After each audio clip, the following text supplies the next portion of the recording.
Welcome everybody. My name's Ewa Sczcotka. I'm the subject lead for the MA Fashion Business and the Fashion Marketing courses here at UCA. This afternoon, I'd like to welcome my two guests, Clementson and Donna Loveday. Both of these people have helped us with our courses throughout the year, in particular in the business lecture series, of which we are very, very proud, where we ask practitioners from the creative industries to come and really give students a deep insight into the real world of business and as it looks today. And following on from that, both Donna and Robin have been very helpful in helping me mentor the students with their final projects and also to give them some insight into other units that they've participated in as well. So over to you, Robin, if you'd like to introduce yourself to the students and give them a little bit of an overview about yourself. I'll try and keep it brief because I tend to go on for too long. But hi, everyone. I'm, as you may or may not know, I'm Robin Clementson. You may have seen me on the campus. I am a journalist by trade. I have more than 24 years experience working with media as an editor and a writer, still do now. But latterly, the last 13 to 14 years have been spent representing predominantly fashion and lifestyle brands. At the moment, it's mainly menswear globally. So not just UK media, but across Europe and as far afield as America and Japan. Looking after brands that are based in Sweden, the UK, Italy, all over the place. I've worked for big agencies. I've worked in-house at LVMH. And now I work for myself. After 2 years, I am still running as a smaller company called Start Me Up. And I also work with Busby Webb, which is an affiliate agency that are designers and interior architects. Hopefully that wasn't too long. Lovely, thank you so much. And Donna, maybe as well, the same overview, that would be great. Yeah, hi everybody. I'm Donna Loveday. I'm a curator. I've been working within the sort of curatorial field for, over 25 years now. Most of my career, a lot of my career has been at the Design Museum here in London, where I started out as a curator of design exhibitions and then worked my way up to head of exhibitions. And over that time, curated a wide range of exhibitions, but most of them tended to be fashion focused. So I've curated exhibitions on designer Paul Smith, Christian Louboutin, did a big exhibition on women, fashion and power, and a number of others. I won't go on about all the exhibitions, but fantastic time at the Design Museum. I, 3 years ago, decided to go freelance, so I'm now an independent curator, and I've set up my own consultancy. And that's great for me because I'm working on a whole range of different projects for not only for the Design Museum but for the V&A and other museums and galleries. I'm also writing a book on curating design, which hopefully will be published early next year. And I do a lot of teaching as well, and I run a master's course in curating contemporary design, which Kingston University run with the Design Museum, so I run that course for the Design Museum. So and that's when you and I met. I remember it was it Formula One exhibition? Gosh, yes, I remember meeting you at the Design Museum. That was the first. Well, and it was great because it's the first time I'd been so close up to, which was your intent, I remember, with that exhibition, really to a racing car, which was just the most beautiful thing I've ever seen, sort of from a design perspective. So lovely. So this is a book club, so we better get to the business at hand. I've asked both of you, as you know, the students as well, and some of the students who will be watching this might be in their second year of university or joining us as new students or just joining the master's course. So I asked you really to look at some books that might have influenced your careers or you felt were worthy of notice at the moment. A lot of things have been happening. We've all been talking about this this recording. Lockdown, certainly in the UK, has been very interesting. from fashion business perspective, lots of promises, lots of ambition from a lot of brands, and from a global perspective as well. People are saying that there's going to be a fashion reset, but we can talk about that at the end of the books. But now we're into the reality where lockdown is finishing, and we've got to really continue with both, looking at employability and how the world is going to function post-lockdown. So I'm going to turn to you, Robin, because you've chosen one book I've seen called Building Strong Brands by David Acker, which is a 1996 book, which I remember quite well. Would you like to talk to me and talk to the students about that? Yeah, well, actually, I actually picked three very different books for me. Two might seem similar, but I think this one is, obviously it was 1996 when David Acker brought this book out, but it had his model, the Acker model, in it, which resonated very well with me, because it's how I, not at that time, but how I latterly started to look at branding and performance. I think traditionally within PR and communications, there was almost no, well, there was a strategy, but not one that I agreed with. And I think there was a lot of money being spent, and not a lot of understanding of who your clients were in terms of the brand, or who the people were behind the brand. And I know David Acker is a brilliant strategist in communications, and I was actually introduced to his work by a former boss of mine when I went into PR for the first time. And to be honest with you, I kind of was a bit skeptical about reading this sort of book, How to Build the Perfect Brand, What is a Strong Brand? And it took me a couple of years to kind of see that, things like this and certain people were worth listening to, and you couldn't just work it out for yourself. And the Acker model is about, breaking, obviously there are 12 to 8 elements of these 4 different tiers that he uses, from brand identity to the impact of your logos and all of that sort of thing. But the most interesting element for me was how he looked at the people behind a brand. He looked at the product itself, or the thing that's being sold, but then he looked at it as a business, and then as an icon or a brand visual identity. And I loved the way that was broken down, and I really started to understand the fundamentals of how you should be as a brand at any stage in your life cycle. If you can address these things early doors, then surely you are onto a winner. But a lot of the brands I was working with at the time, brands that were big automotive brands. I worked in F1, Silverstone. I represented Silverstone circuits and stuff, and none of them looked at this sort of thing. They never really, battened down the hatches and thought, right, who are we? What are we about? What are those fundamental things that we should be saying? Who should we be partnering with or aligning to? The element of consistency didn't seem to exist. And I think it'd be great for students to read Acker's book, because it's 25 years old nearly, but he looks at all of these things. The important, if you want to have your own brand, regardless of if it's in fashion or cake sales or whatever it is, he's got this brilliant model that I think works today as well as it did 25 years ago. And I just think it's still as interesting today. I think that I agree with you, because his focus is looking at it as an asset, isn't it?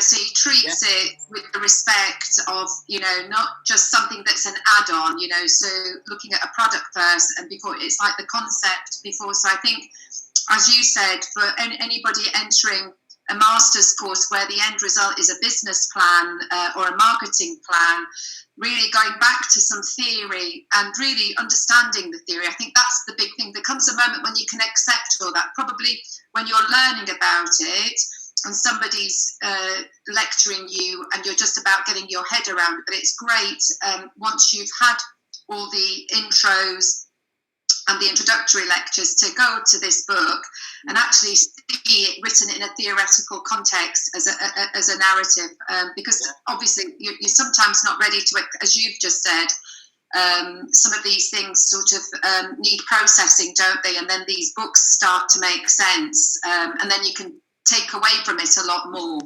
I think so. I think I benefited definitely from working with brands at the same time as reading the book, so I could put into practice what I was actually reading, or I could actually physically see it.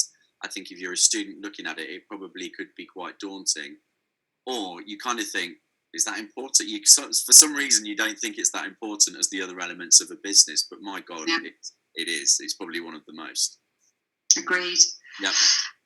Okay, and your second book, which is it the one, because you said you've got three. I've got three. Is it Build the Business from Your Kitchen Table? I like that one. Well, I nicked it from my wife, basically, because my brother-in-law is always trying to get my wife to come up with a new business idea and do this, that and the other. And obviously I'm in that industry, and I picked it up and was just flicking through it, I think while we were in lockdown, actually. And it's the not on the high street model, but I think this would be perfect for students, because this was two women building a business literally from their kitchen table, a matter of just a couple of years ago, and now it's a multi-million-pound business, and it's all about getting the fundamentals of what you should and shouldn't do, mistakes, warts and all, everything that they made, and kind of walking and talking you through the importance of starting a business, and the things that you should be looking at and not ignoring, or brushing under the carpet. These guys have had a really rough time. They've had the bank account guy, the bank manager on the phone every day asking for them to pay back their loans and stuff. It's been pretty raw for them, but they had this model, they had a business plan, and they stuck to it. Bringing in smaller independent brands. I think 90% of them are female-led brands. There's an argument that it's a lot of the focus might be on young mums and businesses for young mums, which is probably why my wife has it. But I think the fundamentals of what the ladies are saying in there are true for absolutely everybody. Have your story aligned, have a definitive model, try and stay simple and clear with your goals. Don't try and overcomplicate things. Look at where your money's going to potentially come in from. Don't try and, spend too much at the beginning when you haven't sold anything. Just easy things like that. But it's just this step-by-step guide in a book that I think would be perfect for people looking at either a business plan or actually going to be starting a business proper for themselves. And it's Sophie Cornish and was it Holly Tucker that have done it. And they've got beautiful quotes in there from people that have started and run businesses and what they would have done had they been able to reverse and back time. And I just liked it. I'm still reading it at the moment, but I just think it's really clever, just because of what it's saying and a platform for the guys that we're talking to, really, to kind of, take a bit of a leap with it is good. And I think what you've just said is that reality check, that it's actually something financial, because again, I quite often see at this final part in business plans from students and from adults, actually, when even in my sort of consultative role, that there is a wish list attached and no revenue stream. And I think what you've said, that sort of incremental building up, yourselves both as freelancers, I'm sure can really, it resonates with anybody that's self-employed or starting up a business, that the ambitions, you have to have a revenue stream. Quite often some businesses start off as these side hustles. And I think it's important, and you'll be pleased to hear I've not only ordered it for myself because I liked it, the overview that you get, but I've ordered it for the book list for the new year for the students, because I think it's important in their final major project phase. There you go. I think it absolutely is. It's a really good one. Yeah. And did you say you have another book? Yeah, well, it's Simply Halston, because I just wanted to give the guys a bit of a, I don't know how to put my finger on it, but Simply Halston is just this whirlwind of a book for me. I mean, he was probably the first big major fashion star for me that I knew of or read about from the States. And those brilliant films like Drive and those 80s vibes and Studio 54 in the 70s, Right. His life just kind of captures all of it. we can't live like that anymore, and nobody's ever going to be able to repeat what Roy Halston did, or Halston as he was known.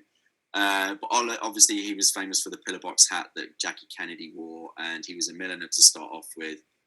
And then he moved into kind of working with finer suedes and fabrics and cashmeres and stuff, and was just this absolute legend in the women's wear world, dressing everybody from Bianca Jagger to Jackie O herself, all of these actresses and models modelling for him. And then it was such a massive demise, where he kind of, I think he ended up living at Studio 54 pretty much.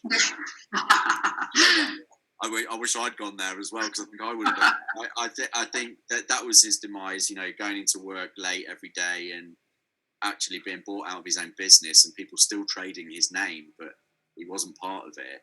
And then unfortunately dying of AIDS, contracting HIV and then dying of AIDS in the 80s. I think it was the 80s. But I just think this story is, for fashion students or people interested in fashion, perfect. Even if you're not, it's just a great book to almost get you feeling all those emotions of excitement, anxiety, worry, sadness, joy, in a bygone age that we're never going to get to again. And I just love those sorts of stories. And I think anybody that's into style and fashion specifically would really appreciate it. But in a business sense, it's a joy to read anyway. So I think also it's literally very interesting, because from a silhouette perspective, what he brought in was this more casual silhouette that transferred over from what they say is day to evening, which became a real big thing recently. I remember, and he kind of did it so much earlier.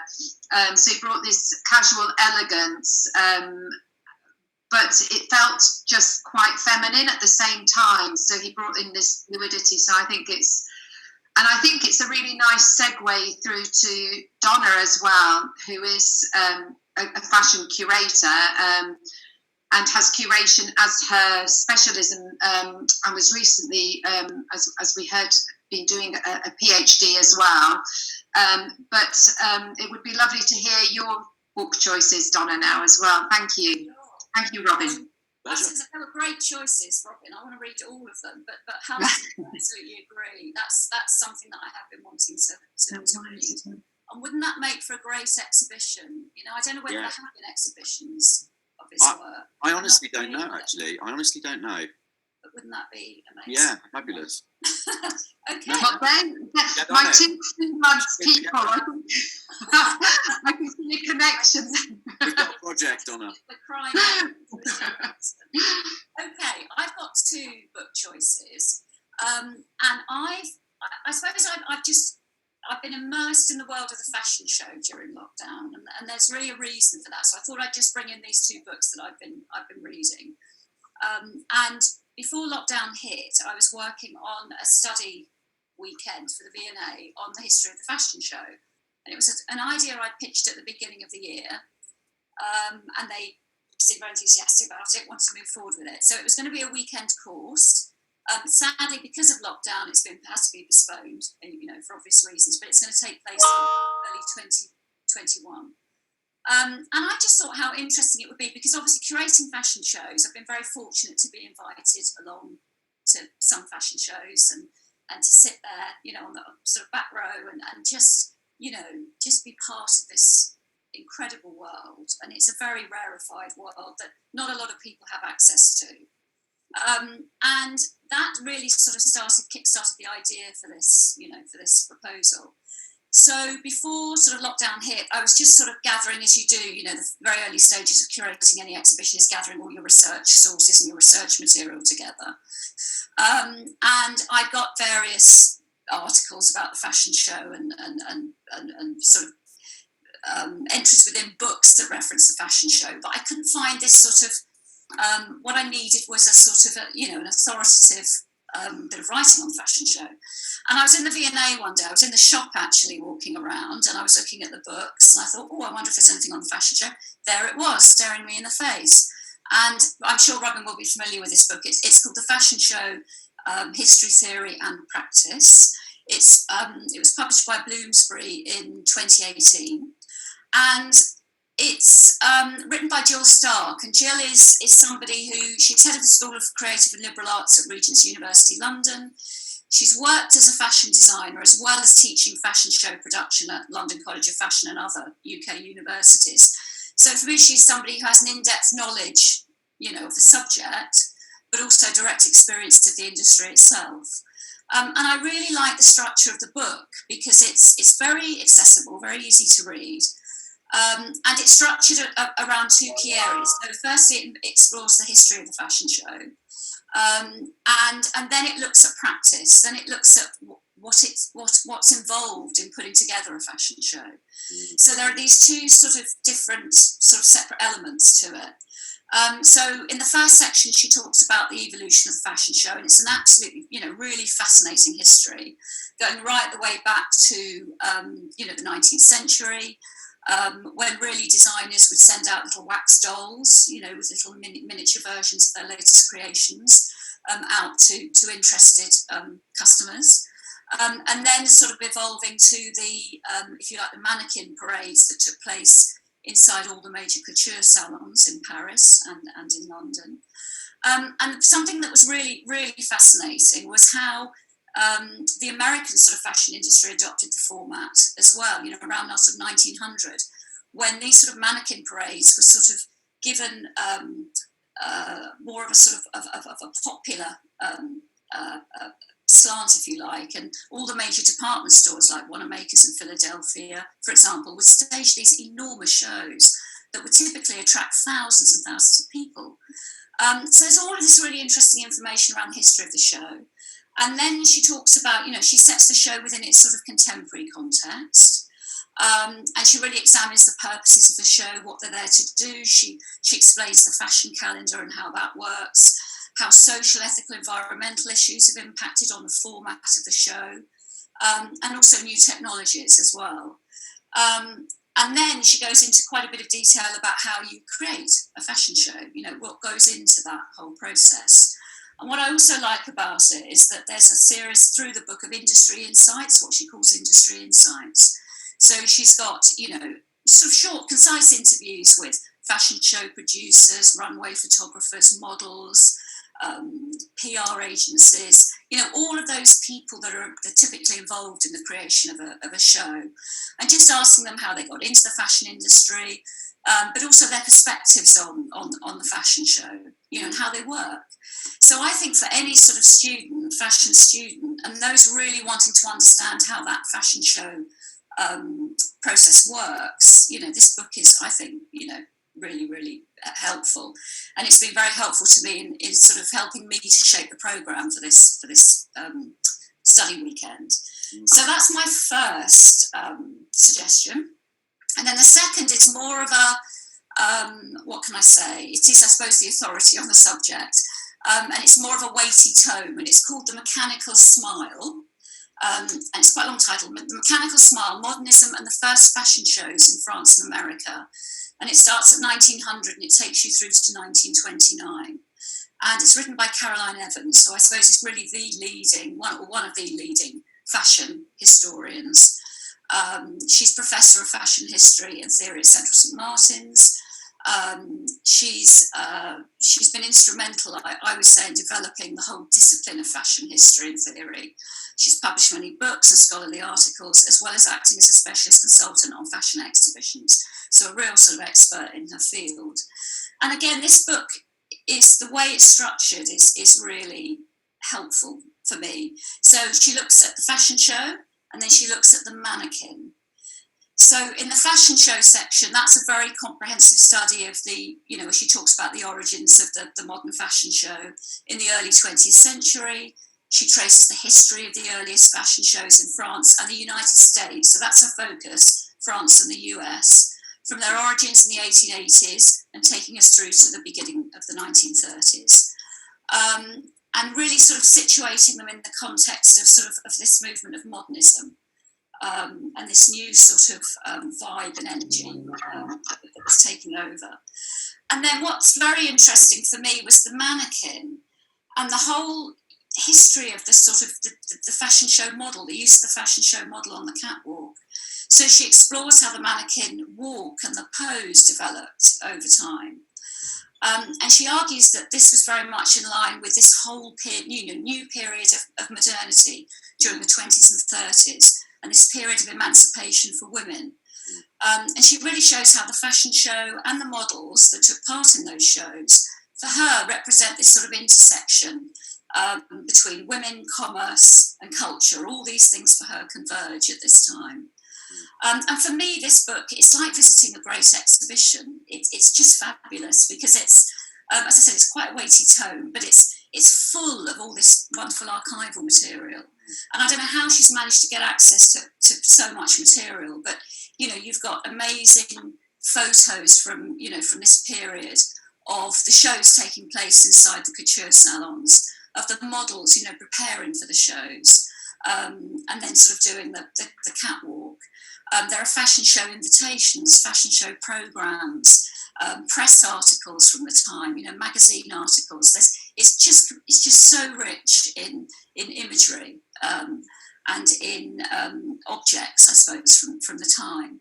So for me, you know, it was like walking through a really amazing exhibition that explored the history of the fashion show. Sounds amazing. So I won't rant on, but those are my two suggestions, and it's very focused on the fashion show because that's obviously, I thought, you know, with lockdown, okay, this is my chance to immerse myself in that history. So that's. I wanted to ask you, Donna, what do you think? Did you watch the haute couture shows, the digital ones? Yeah, and how do you feel? What do you think the future of the fashion show is?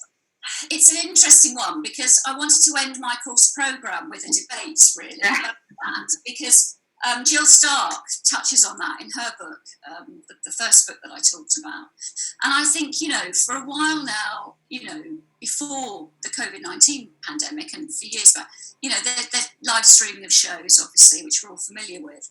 But I think there has been that move by some designers to present their shows online. And there are lots of different reasons for that. But I think now this is a really interesting time when, you know, I mean, in the museum world, for example, you know, so many museums have moved all their content online.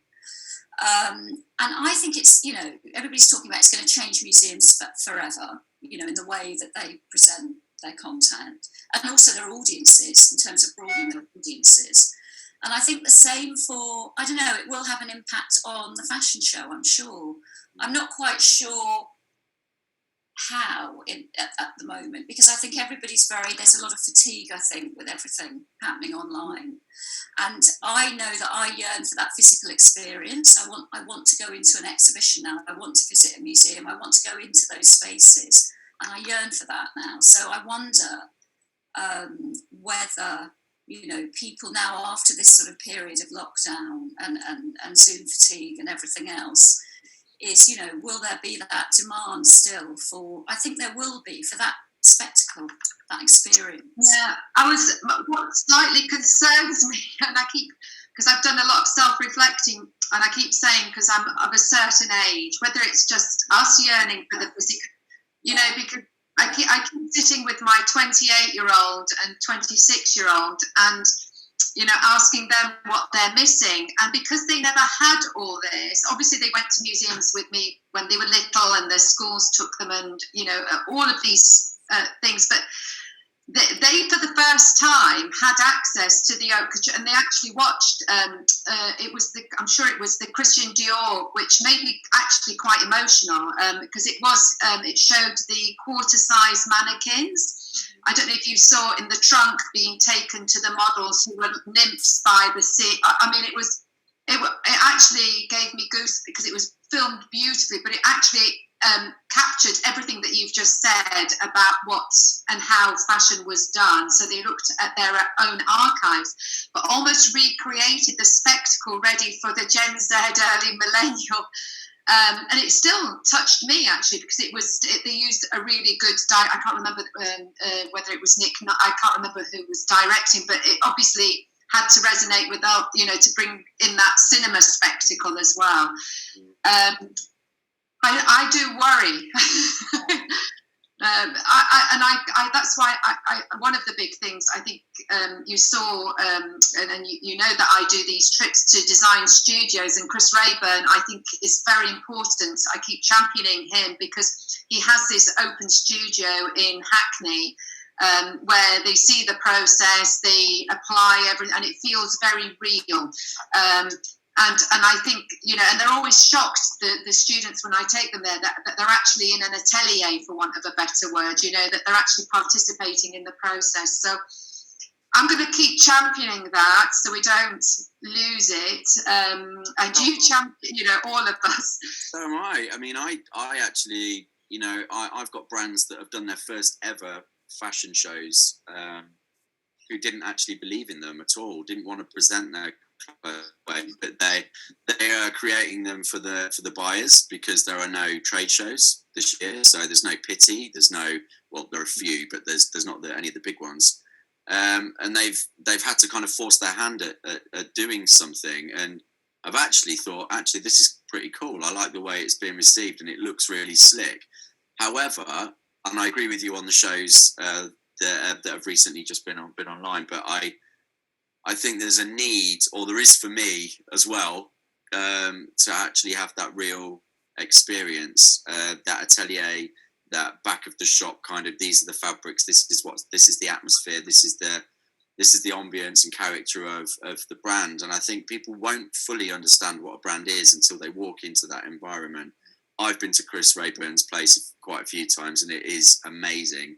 And I suppose that's the best example you can have of actually walking into a workshop effectively and seeing things being made, curated, and then the finished product with a young, cool brand. And I think both have to work hand in hand. I'm not sold on this kind of, probably because of my age, but this Gen Z or Gen X, whatever it is, it's everything is going to be virtual, and I don't think we can really operate like that. So it's yeah. I do think, because the fashion show is as I said, quite a rarefied world, and I think to be able to give everybody access to the fashion show, to be able to sort of view the shows online is incredible. Right. Yeah. But for me, it's what was interesting being at those shows and having the opportunity also to go back of house, as it were. That was the exciting bit, and it's how you can, if you could sort of get that across online in some way. I don't know whether, probably some designers wouldn't be happy to sort of show that, but for me, that whole sort of process of preparation and planning and and the build up, that build up, and actually the excitement of being there, going somewhere and being there around lots of people. You can't beat that, I don't think. No. As beautiful as you can. And if you could recreate that experience online, brilliant. But I'm not sure how you can do that.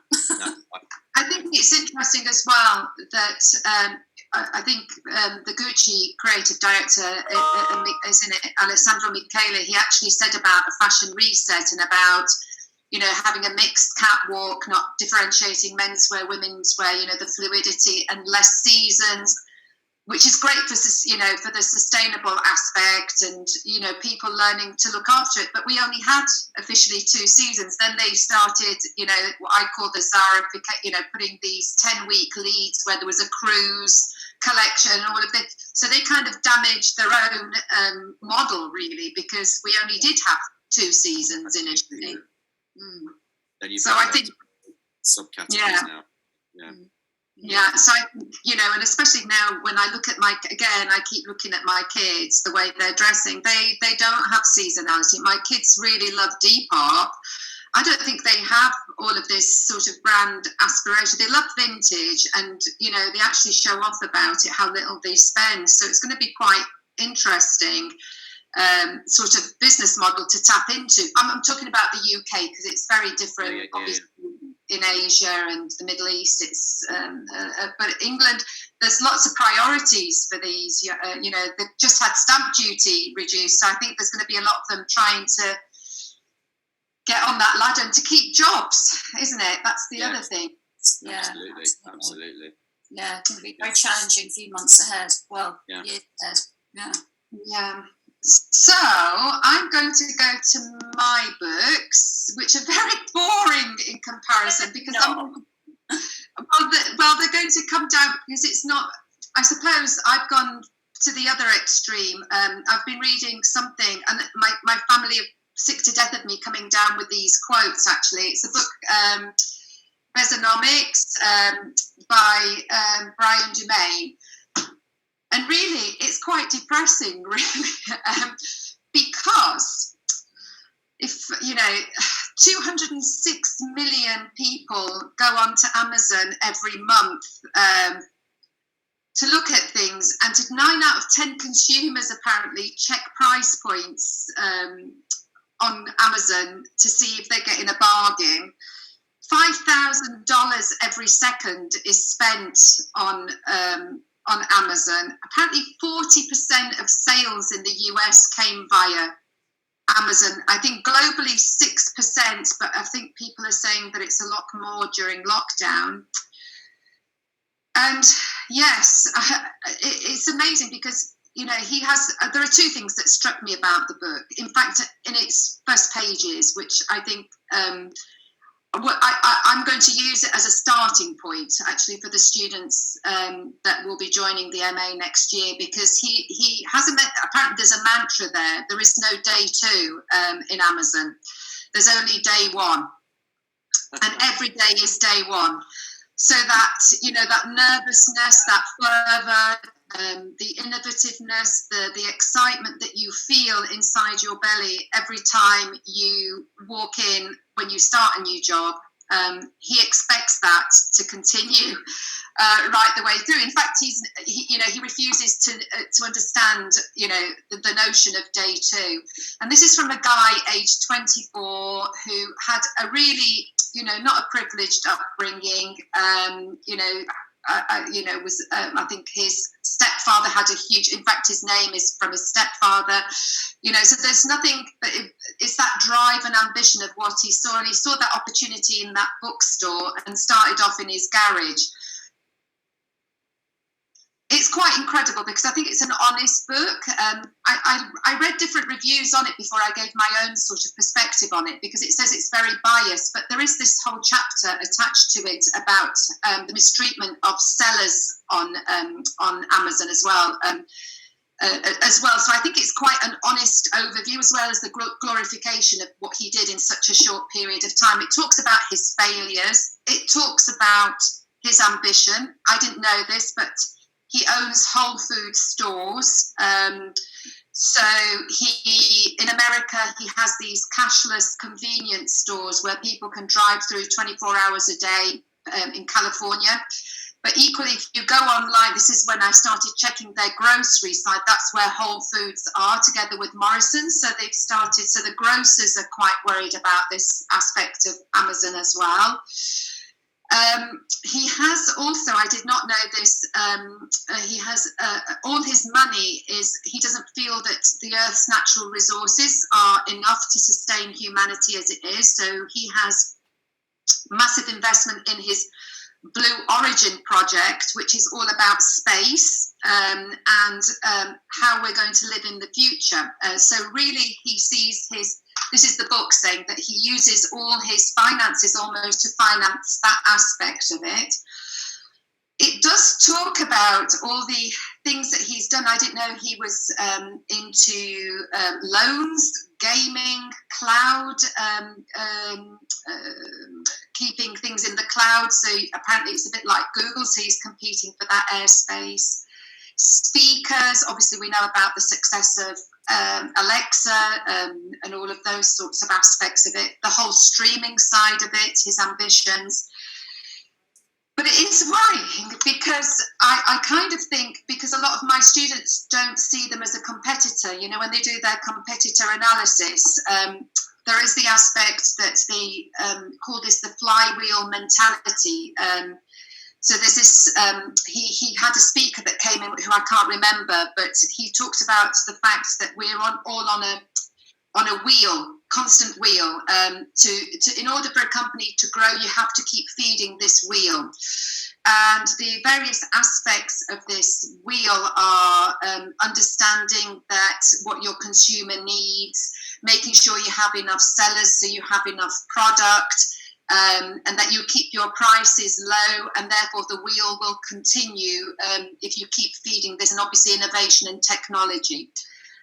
There's a lot of money that goes into this, and basically they're saying that if you adopt this model early enough, you can become a contender, but it's worrying. So I think it's a great read to see something that's of the to see the failures. He did have a lot of failures. One of his failures was the phone that he brought out, and I do remember vaguely Google having this phone. Yeah, but they found that. Do you remember that? Yeah. It was. What was it? It was. What year was it when they brought the?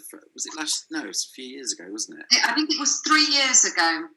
Yeah, I do remember it. And they quickly took it off. So what they do is with each of their technologies, they create like a business within a business. So it becomes the day one new business. So he comes up with an idea that he thinks will, and it's all about this. He's obsessed about the consumer needs because he knows, and I think this is what I really try to underline, that every participation not with Amazon means that it's going to a competitor along the customer journey. So he keeps looking at the pains of the customer journey. So he keeps trying to better this positioning behind the pains and overcoming it, whether it's with technology, innovation, or getting another seller on board.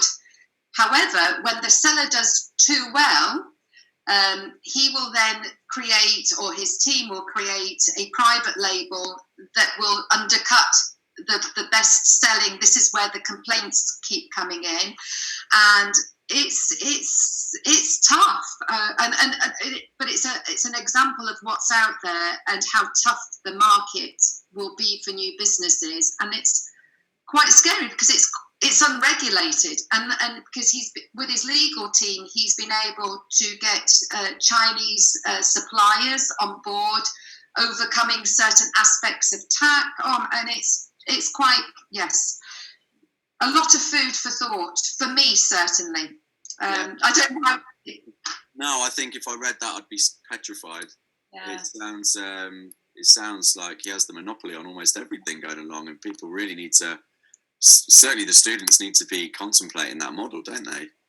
It's amazing. Well, I think this. I think the very simplified. I think I'm going to find the model because I keep showing it to the students because it's such a.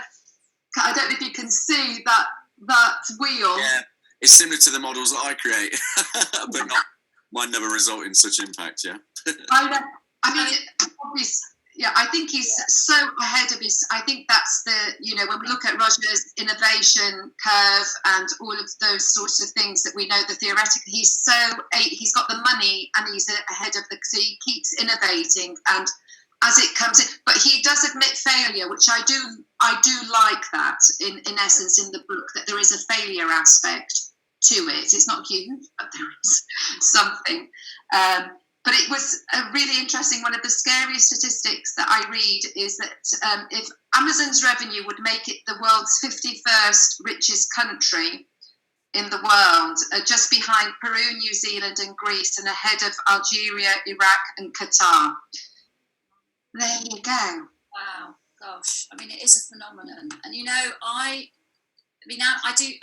it's incredible the way it works, and the fact that you can just, you search for something and you can just get whatever you pretty much want on Amazon. Actually, before lockdown, it was sort of I was really trying. I'm a big sort of believer in supporting, small business and local businesses, etc. But of course, during lockdown, everything I got was through Amazon, and it was just the only way sometimes to get what you sort of needed. But then you become. That annoys me. Yeah, but then you become slightly conditioned towards these things, don't you? And it becomes the new norm to do that sort of stuff, and that's the frightening aspect of it. Yeah. I'm with Donna. I was very much anti same. My husband and I made a concerted effort to go to the hardware stores in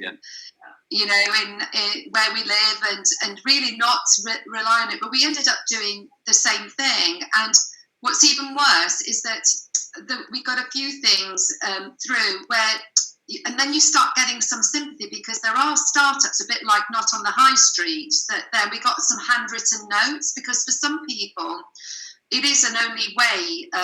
It's almost like you can't be, as long as the algorithm doesn't pick you up, and this is what they say about AI, because it's all about algorithms, so that their data is second to none. That's why they're able to predict things, and they will always, and the algorithm and AI is consistently growing with your data.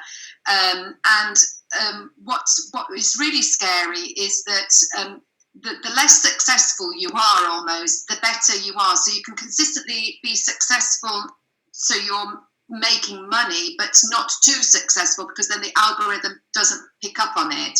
Yeah. So that was the interesting thing, that but that handwritten note from a supplier, and it was a hardware shop in Chichester, where he said, "Thank you, due to lockdown I wouldn't have sold through, but I took the risk." Whether this, again, there is the idea that a lot of these businesses might not be really honest, but it felt very honest and meaningful. So it's even touching my emotional aspect of it, which we know about branding, which is a bit scary, isn't it, to know that, that even is being part of it. So it's a very similar thing to Not on that. It's that aggregator marketplace model, but on such a massive scale.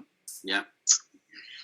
So that was that. And my second book is a bit of a, actually, I don't know if you've seen this. This is via my daughter.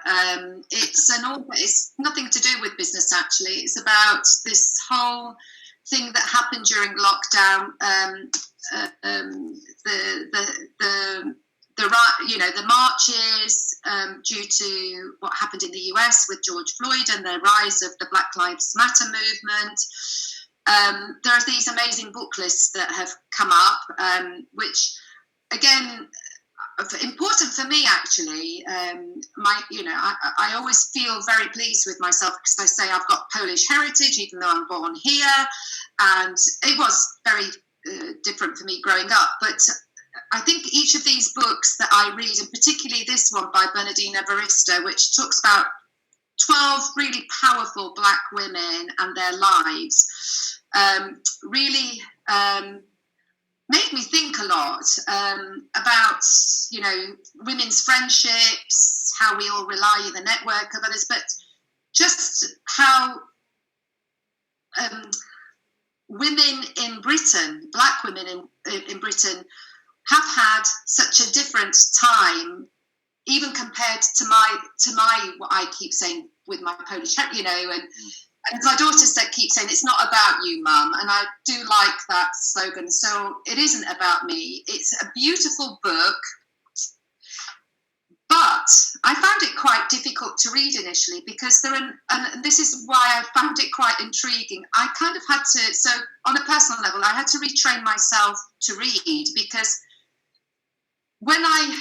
my first language was Polish, so this is my part of it, and I have a distinct memory of this nun teaching me English in my primary school at the age of 5, and she gave me this book called First Aid in English, and so I had this very formal structure attached to the English language, and so grammar, syntax, word order is really, really important to me. And this book has no full stops in it. It has got no capital letters. Really? It is. And that, because somebody said, listen to it.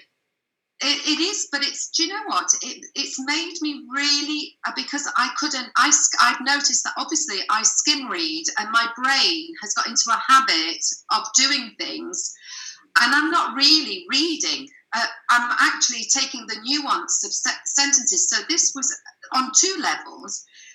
This retrained, and I had to read certain sentences about 3 or 4 times, because it's almost written in, Shakespearean couplets, because it's got a rhythm to it, and the characters come to life through this rhythm, because they are these snapshots all the way through. There are these vignettes that keep coming through. So I'm now, and I'd like to have I have read it, but I've read during lockdown, but I suppose I'm enjoying it more because I'm having to think about it. So my overview is it's a colourful collage of 12 life stories of Black women that are intertwined throughout the book. I mean, it tackles racism, gender fluidity, race stereotyping, which I think is really important. How we have this within us and how we have to really interrogate ourselves over this. Immigration, how people feel as immigrants and how that feeling never really goes away. And it also gives, I'm at the part where one of the characters is just one of the Black women has just bucked the curve. She's just become a writer for a play at the National Theatre. So it's a big accolade. But she's getting a lot of stick from her female friends, actually, for selling herself out and how she started to behave. So it's really understanding the pains and the dreams, because her dream of the only Black woman at RADA was to be at the National Theatre. And it's really sort of understanding their sort of emotional insight. So I really recommend that for anybody to read at the moment. I think it's important. And sort of reflective. He needs to read. And where we are at as a society and here in the UK, I mean, I think we're always quite lucky in London because we have such a melting pot, but I even feel that I've used that as an excuse not to really look at it much more deeply as well, because I always felt that, I've moved away and London's such a melting pot. But actually, I don't do enough. I don't appreciate it enough, and I think really it's a good reflective tool. So I'm enjoying that. Yes, and my final book is something that I've not finished as well, but only because I've not had time really. Is this? I'm sure it's a book called The Blue Ocean Shift, and it really complements the Bezonomics side of things, where there is this model, and if we all do it, I suppose the message from the Bezonomics books is certainly that they're ahead of the curve and nobody can compete, and that's how they want to be. But this is really a book about the overcrowdedness and the competitiveness that brands have. And a very simple analogy, they call it the red ocean analogy, is that, if you teach everybody the same, if they're doing the same, i.e. like our high street, then there is no differentiator and everything becomes too crowded. And what they try and get you to do, this couple who is Mr. Kim and Renee Morboyne, a French lady, they want you to look on competing in something called the Blue Ocean, which is by making incremental changes to your existing model. You'll suddenly start to operate in a blue ocean, which is a bit more peaceful, but resonates true to yourself, true to your brand, true to your consumer. But your starting point might be the same. And very simply, I've been teaching this, but I never knew there was it's the points of parity and points of difference. But it's actually written in a much better way and sort of takes students or businesses through much more strategic steps. So, they focus on where you are as a business currently, imagine how you could be, find how you get there, have a team dedicated to that, and make your move. And they talk about eliminating things very quickly that don't work for you. Not to spend time really looking at things and trying to make them work just because it works for somebody else. And really what you're good at is raise the standards and be above industry norms, where somebody has seen what you're brilliant at. And I think that's really really quite nice for me, because I'm going to use that really for the students when they do the proposals and then move to their business plans, because a lot of them spend a lot of time on looking at models and wanting to be like somebody instead of eliminating things and focusing on what they could be and taking them to that next level. And as a brand specialist, and Donna in curation, where you choose the best bits on show, I suppose this might resonate with both of you. Oh yeah. What you said. Sorry, Robin. Go on. No, I was just going to say that I could tell immediately this was one for me. Absolutely. I think we talk about these principles, but you don't really know necessarily them. So this is perfect. Yeah, really interesting. Okay, Donna. No, I was just going to say, when I started as a freelance curator, I was sort of offering so much. I suppose because over the years I'd had experience of doing so many different areas of work. I was saying I could do this, I could do that, I could do that. And actually, you have to sort of take a step back and think, actually, what is it that I'm good at? What is it that what are my core strengths? And also, it's normally the things that you really enjoy doing anyway. So I had to be, a bit more sort of, okay, I was offering far too much. You were saying, actually, this is my sort of very specific skill set. So that really resonates with me. Yeah. So I think you're in the blue too many things, and it was about just being honest to myself and saying, well, actually, what is it that I'm good at? And it's normally the stuff that I'm really passionate about and that I enjoy doing. So, I think that's a really, really important point. I think, if students and people studying can get hold of that while they're at that stage, it's a real foot up, because I remember I was probably about 36 or 7, maybe even older, when I was told that I didn't need to focus on certain parts of my job. I was working very well in a Shoreditch agency, but my director or owner of the business said, look, don't you worry about doing that stuff, because you're not good at that. This is what you're good at. And I kind of just looked at him and thought, what the hell is he talking? But it was a breath of fresh air, because he had that understanding and thought process, and I've taken it on since then. So you kind of you refine your service. This is what I'm going to do very well, rather than doing 10 things to a standard. It's really important. Yeah.